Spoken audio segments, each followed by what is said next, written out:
Hello dear students, welcome to BP's commerce guide. आज के topic होचे कॉस्ट ऑफ परपेचुअल और इरिडीमेबल डेप्थ। तो फर्स्ट, व्हाट इज इरिडीमेबल डेप्थ? इरिडीमेबल डेप्थ means that the debt that are not repayable during its lifetime. That means company ডেপ্থের থ্রুতে টাকা রেজ করেছে, মার্কেট থেকে টাকা নিয়েছে, অ্যান্ড টাকা নেবার পর যে প্রিন্সিপাল অ্যামাউন্টটা রেজড করেছে সেই প্রিন্সিপাল অ্যামাউন্টটা কোম্পানিকে পে করতে হবে না। শুধু কোম্পানিকে কী করতে হবে, টাইম টু টাইম ওই ডেপ্থের ওপর ইন্টারেস্ট পে করে যেতে হবে। প্রিন্সিপাল অ্যামাউন্টটা তার লাইফ টাইমে, হোল লাইফ টাইমে, কোম্পানি লাইফ টাইম পারপেচুয়াল হয়। কোম্পানি যতক্ষণ না পর্যন্ত উইন্ড আপ হচ্ছে ততক্ষণ পর্যন্ত কোম্পানিকে শুধু ইন্টারেস্ট পে করতে হবে, কোনো প্রিন্সিপাল অ্যামাউন্ট পে করার দরকার নেই। এখানে বলছে repayable that are not repayable during its lifetime. Perpetual বা ইরিডিমেবল ডেপ্থ সম্বন্ধে আশা করি কিছুটা ধারণা হয়েছে। এবার ইরিডিমেবল বা কস্ট অফ পারপেচুয়াল ডেপ্থের কস্ট কীভাবে ডিটারমাইন হবে, এই কস্ট মানে ইন্টারেস্ট কস্টটা কীভাবে ডিটারমাইন হবে সেটা একবার দেখে নেওয়া যায়।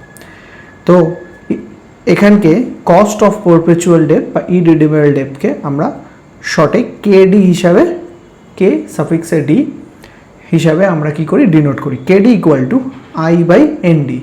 এখানে আই হচ্ছে ইন্টারেস্ট, এনডি হচ্ছে net cash proceed from issue of ডেপ্থ। নেক্সট আমরা এটাকে ফার্স্ট ফর্মুলাটা হচ্ছে বিফোর ট্যাক্স, আর আমাদের যেটা দরকার সেটা হচ্ছে after tax. Before tax and after tax. After ট্যাক্সের ফর্মুলাটাও সেম, আই বাই এনডি ব্র্যাকেটের মধ্যে 1 - টি। জাস্ট ট্যাক্স অ্যামাউন্টটা আমরা কি করব, মাইনাস করে দেবো, ট্যাক্সটাকে বাদ দিয়ে দিতে হবে। নেক্সট, এবার how to calculate ND, net cash proceed. ND আমরা কীভাবে ক্যালকুলেট করব, তো এনডি ক্যালকুলেশনের প্রসেসটা আমরা এখানে বলে দিচ্ছি। First, face value of the depth calculate করতে হবে। Face value of the depth means যদি কোম্পানি 100 ডিবেঞ্চার ইস্যু করে অ্যাট এ ₹100 করে, তাহলে কোম্পানি ইস্যু করছে ₹10,000 ডিবেঞ্চার কোম্পানি ইস্যু করেছে, সেটাই হচ্ছে কোম্পানির ফেস ভ্যালু। মানে যে যে ডিবেঞ্চার আছে, ডিবেঞ্চারের যে ভ্যালুটা, নমিনাল ভ্যালু, সেই নমিনাল ভ্যালুটাই হচ্ছে এখানে face value. Face value or nominal value, nominal value থাকে। এবার কোম্পানি যদি ডিবেঞ্চারটা প্রিমিয়াম ইস্যু করে সেই প্রিমিয়ামটা আমরা অ্যাড করে নেব। নেক্সট, যদি কোম্পানি সেটা প্রিমিয়াম ইস্যু না করে ডিসকাউন্টে করে তাহলে ডিসকাউন্টটা লেস হবে। যদি প্রিমিয়াম হয় তাহলে প্রিমিয়াম অ্যাড, ডিসকাউন্ট ইস্যু হলে ডিসকাউন্ট লেস হবে। নেক্সট লেস হচ্ছে ফ্লোটেশন কস্ট। তো হোয়াট ইজ ফ্লোটেশন কস্ট? যে কোনো ডেপ্থ ইস্যু করার জন্য, ডেপ্থ means bond, debentures, bank loan নেবার সময় যে প্রসেসিং ফি বা ব্রোকারেজ যেটা দিতে হয় সেই প্রসেসিং ফিটাকে বলছে এখানে ফ্লোটেশন কস্ট। তো ডিবেঞ্চারের ক্ষেত্রে underwriters commissions, brokerage or advertisement expenses যেগুলো হয়ে থাকে সেগুলোকে আমরা ফ্লোটেশন কস্ট হিসাবে আইডেন্টিফাই করা হয়। তো ফ্লোটেশন কস্টের এক্সাম্পলস কি, আন্ডাররাইটার্স কমিশন, ব্রোকারেজ, অ্যাডভার্টাইজমেন্ট এক্সেট্রা। তো ফ্লোটেশন কস্ট মাইনাস করা, দেন যেটা পড়ে থাকবে সেই ভ্যালুটাকেই বলা হচ্ছে নেট ক্যাশ প্রসিড। অ্যাকচুয়ালি যে অ্যামাউন্টটা কোম্পানি তার ব্যাঙ্ক অ্যাকাউন্টে পাবে after issue of debenture, company যে টাকাটা তার বিজনেসের জন্য ইউজ করতে পারবে সেই অ্যামাউন্টটাকেই বলা হচ্ছে net cash proceed from issue of depth. তো এইভাবে আমরা নেট ক্যাশ প্রসিডটাকে ডিটারমাইন করি। নেক্সট, এবার আমরা একটা এক্সাম্পলস নিয়ে নিয়েছি। তো কস্ট অফ পারপেচুয়াল অর ইরিডিমেবল ডেপ্থের কীভাবে আমরা তার খরচটাকে ডিটারমাইন করব, কস্টটা কীভাবে ডিটারমাইন হবে। তো এখানে বলছে এ লিমিটেড হ্যাজ ইস্যুড, একটা এক্সাম্পল নিয়েছি, ইস্যুড 30,000 10% ইরিডিমেবল ডিবেঞ্চার্স। এখানে কোম্পানি 30,000 ইরিডিমেবল ডিবেঞ্চার্স অফ 100 ইচ, 100 টাকা দামের 30,000 ডিবেঞ্চার কোম্পানি কী করেছে, ইস্যু করেছে। The cost of flotation of debenture is 2%। তো ফ্লোটেশন কস্ট হচ্ছে এখানে কোম্পানির 2% অফ টোটাল ইস্যুড অ্যামাউন্ট, যে টাকাটা ইস্যু হচ্ছে সেই ইস্যু অ্যামাউন্টের 2%। The companies taxation rate is 40%, কোম্পানিকে ট্যাক্স দিতে হচ্ছে 40%, corporate tax. Calculate the cost of ডেপ্ট, cost of ডেপ্ট calculate করতে হবে when debentures R issued at par at 10% premium. তো যখন ইস্যু পারে হচ্ছে আর অ্যাট প্রিমিয়ামে হচ্ছে, যদি ইস্যুড পার হয় সেক্ষেত্রে কস্ট অফ ডেপ্ট কী হবে, আর যদি ইস্যুড অ্যাট প্রিমিয়ামে হয় সেক্ষেত্রে আমাদের কস্ট অফ ডেপ্ট কী হবে সেটা ডিটারমাইন করতে হবে। ফার্স্ট আমরা কি করব, ফার্স্ট যেটা আমাদের দরকার সেটা হচ্ছে নেট ক্যাশ প্রসিড যেটা আছে সেটা বের করে নেব।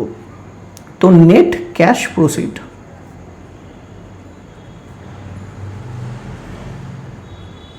নেট ক্যাশ প্রসিড কীভাবে আমরা বের করব, তো ফার্স্ট আমরা অ্যাট পারেরটা বের করছি, অ্যাট পার।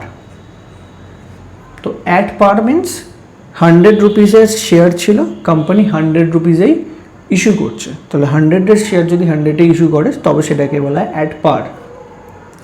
তো ফার্স্ট ফেস ভ্যালু,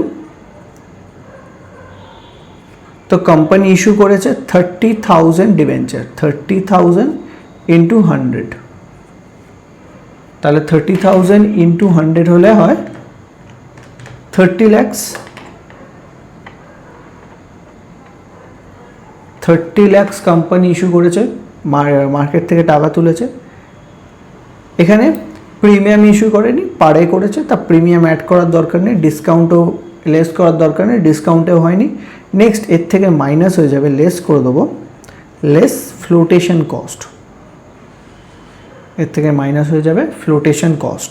তো ফ্লোটেশন কস্ট কত না, যা ইস্যু অ্যামাউন্ট হচ্ছে তার 2%, তো এখানে ইস্যু অ্যামাউন্ট কত 30 লাখ রুপিস, তো 30 lakhs-এর 2% ফ্লোটেশন কস্ট।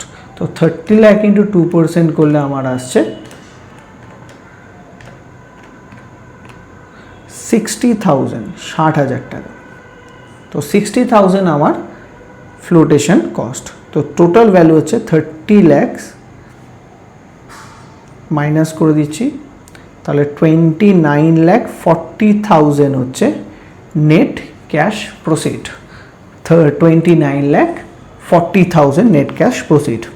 এবার আমরা যেটা বের করব, তো ফার্স্ট আমাদের ফর্মুলাটা জেনে নিতে হবে। তো এখানে দুটো ফর্মুলা আছে, ফার্স্ট ফর্মুলা হচ্ছে before tax and after tax.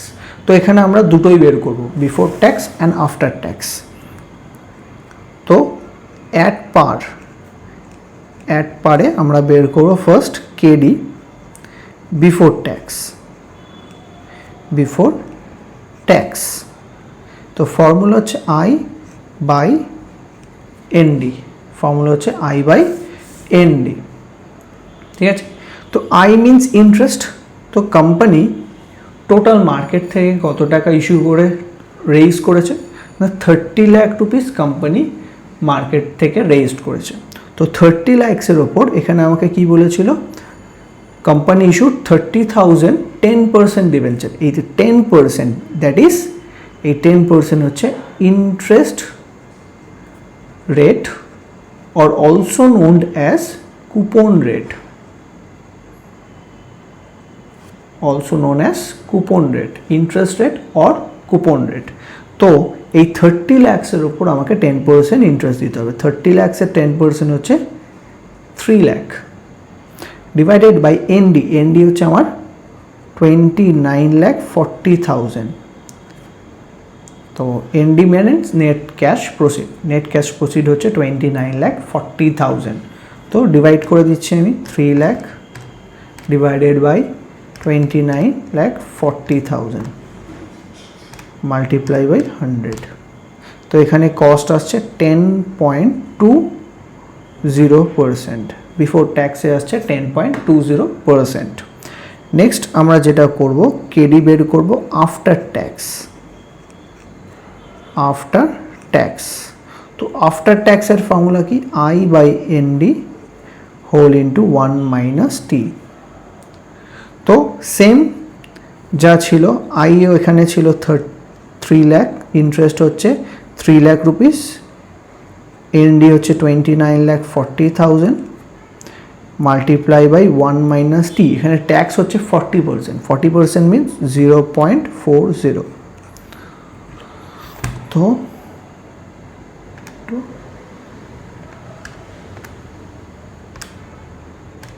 তো 3 lakh divided by 29 lakh 40,000 into 0.6 into 100, তো এখানে দাঁড়াচ্ছে 6.12%। তো এটা কিভাবে বের করলাম একবার ভালো করে বুঝে নিতে হবে, ক্যালকুলেশনটা একবার দেখে নিতে হবে। ক্যালকুলেশনটা হচ্ছে 3 lakh interest, 3 lakh divided by ND হচ্ছে 29,40,000। এখান থেকে আমরা মাইনাস করে দেবো কত, এখান থেকে আমি মাল্টিপ্লাই করব 1 মাইনাস 0.4 করলে 0.6, তো এটার সঙ্গে আমি মাল্টিপ্লাই করছি, মাল্টিপ্লাই বাই 0.6। তো আমার আসছে, এখানে আমার আসছে কত, এখানে আসছে 0.06122 এরকমভাবে আসছে। তো এটার সঙ্গে মাল্টিপ্লাই করে দেবো 100কে, তো 100 দিয়ে মাল্টিপ্লাই করলে আমার অ্যাকচুয়ালি পার্সেন্টেজ কত পার্সেন্ট ইন্টারেস্ট হচ্ছে সেটা বেরিয়ে যাবে। তো এখানে ইন্টারেস্ট হচ্ছে 6.12%। যদি অ্যাড পারে হয় তাহলে এইভাবে ক্যালকুলেশন হবে। নেক্সট আমরা চলে আসছি, যদি এটা নেক্সট আমাদের যেটা বলেছিল এখানে 10% প্রিমিয়াম হয়, যদি 10% প্রিমিয়ামে আমার হয় সেক্ষেত্রে আমার কি হবে,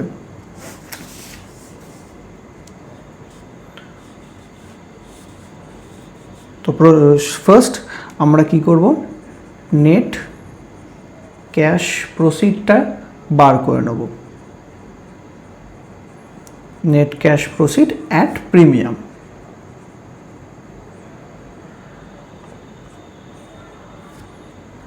তো ফেস ভ্যালু সেম থাকবে 30,000 at the rate 100 করে, দ্যাট মিন্স 30 লাখ রুপিস এর সঙ্গে অ্যাড হয়ে যাবে।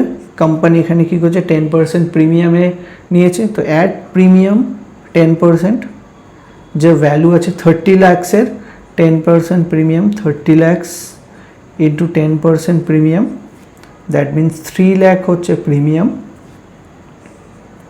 তো 33 লাখ হচ্ছে টোটাল রিসিভড, এর থেকে লেস হয়ে যাবে, লেস ফ্লোটেশন কস্ট মাইনাস করো। ফ্লোটেশন কস্ট আমাকে বলেছিল the cost of flotation of debenture is 2% of total issued amount. তো টোটাল ইস্যুড অ্যামাউন্ট এখানে 33 lakhs, এখানে টোটাল ইস্যুড অ্যামাউন্ট হচ্ছে 33 lakhs। কোম্পানি টোটাল ইস্যু করে যে মানিটা রিসিভ করছে 33 লাখ রুপিস মানি রিসিভ করছে, এর থেকে কোম্পানি কী করবে, যে ফ্লোটেশন যে খরচটা হয়েছে সেই খরচটা মাইনাস করবে এই 33 lakhsের ওপর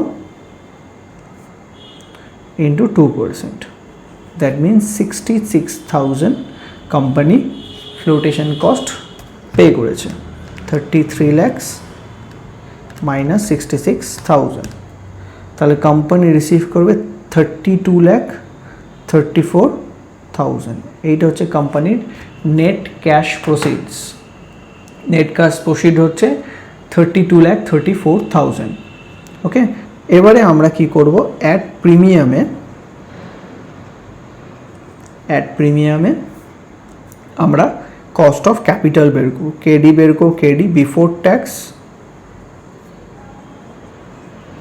অ্যান্ড আফটার ট্যাক্স। বিফোর ট্যাক্সের ফর্মুলা হচ্ছে I/ND। তো interest will remain same, that is rupees 3 lakhs। Interest is always calculate on the nominal value of the ডেপ্থ। ইন্টারেস্ট সবসময় নমিনাল ভ্যালু অফ ডেপ্থের ওপর ক্যালকুলেট করা হয়, দ্যাট ইজ নমিনাল ভ্যালু হচ্ছে 30,000 at the rate of 100 each. এটা হচ্ছে কোম্পানির ডেপ্থের nominal value. Interest should be calculated on the nominal value. So 30 lakhs into 10%, that means 3 lakh interest divided by net cash proceeds. Net cash proceeds, that is 32,34,000.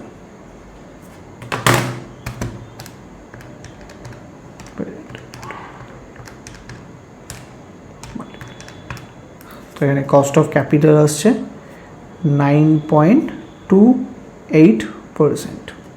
9.28%।